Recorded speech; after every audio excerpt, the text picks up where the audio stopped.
Labinoti i drejtohet Dolcës me fjalë që nuk janë të lehta për të dëgjuar, por që dalin nga një lodhje e grumbulluar prej kohësh. Pse rri kot në këtë shtëpi? I thot, jo thjesht si pyetje, por si një pasqyrë e asaj që ai shet çdo ditë. Ditë që kalojnë pa lëvizje, pa përpjekje, pa krijuar asgjë. Një jetë që rrëshqet mes mureve të një shtëpie ku koha duket sikur ka ndalur. Çfarë ke krijuar ti? Vazhdon ai, me një zë që nuk kërkon më justifikime. Nuk është thjesht krijim material, por krijim jete, qëllimi, pranie. Sepse për Labinotin, Dolca nuk është zgjuar vërtet, ajo është në gjumë. Një gjumë i thellë, ku ditët kalojnë njësoj. Ku njeriu vetëm rri, flet dhe pret pa e ditur se çfarë. Këtu vetëm flini gjumë, i thot ai, duke e theksuar se kjo shtëpi është kthyer në një vend plogështie, jo zhvillimi. Një vend ku njerëzit nuk rriten, por mpihen. Dhe kur Edi doli, kur ai mori një vendim dhe u largua, Labinoti e sheh këtë si një shenjë të qartë. Koha për të lëvizur ka ardhur. Edi doli tani, dil edhe ti, fjalë që nuk janë vetëm urdhër, por një thirrje për zgjim.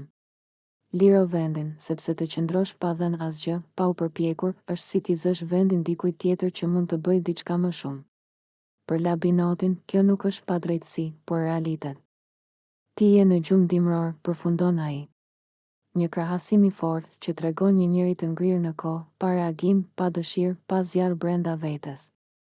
Gjumë dimror, ku nuk ka lëvizje, nuk ka rritje, vetëm pritje e pafund që dikush tjetër ta zgjojë. Ky nuk është thjesht një qortim. Është një shpërthim i së vërtetës, i ashpër, por i drejt për drejt. Një përpjekje për ta tundur dikë që është mësuar të rrijë rehat në vend numero, duke harruar se jeta nuk pret askënd dhe koha nuk ndalet për ata që flenë. Sipas Edit, loja tashmë ka hyrë në fazën më vendimtare dhe emrat që kanë mbetur janë ata që realisht e kanë mbajtur peshën e këtij edicioni. Për të, panorama e finales është gjithnjë e më e qartë dhe pa shumë dilema. Lëndrimi, Klodi, Ludo, Alba dhe Labinot Rexha janë 5 finalistët e vërtet të Big Brother Kosova 5.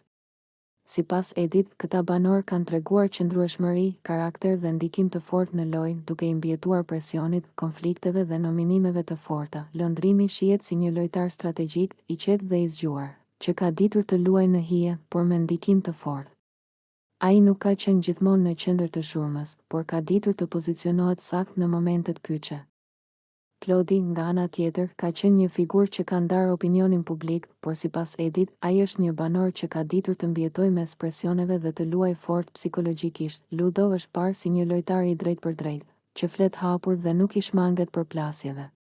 Ai ka qenë aktiv, i pranishëm dhe me mendim të qartë për lojën, duke e bërë një nga figurat më të forta të shtëpisë. Alba, sipas Edit, është një nga banoret më të zëshme dhe më të forta emocionalisht, një grua që nuk është tërhequr përballë asnjë situate dhe ka ditur të përballojë presionin me forcë dhe vendosmëri. Ndërsa Labinot Rexha përmbyll listën e finalistëve si një banor me ndikim të qëndrueshëm. Me prani të fortë dhe me një profil që ka krijuar debat dhe reagime gjatë gjithë lojës. Sipas Edit, ai ka ditur të ruajë pozicionin e tij dhe të mbetet relevant deri në fund. Për Edit, nuk ka më dyshime, njëri nga këta 5 do të jetë fituesi i Big Brother Kosova 5.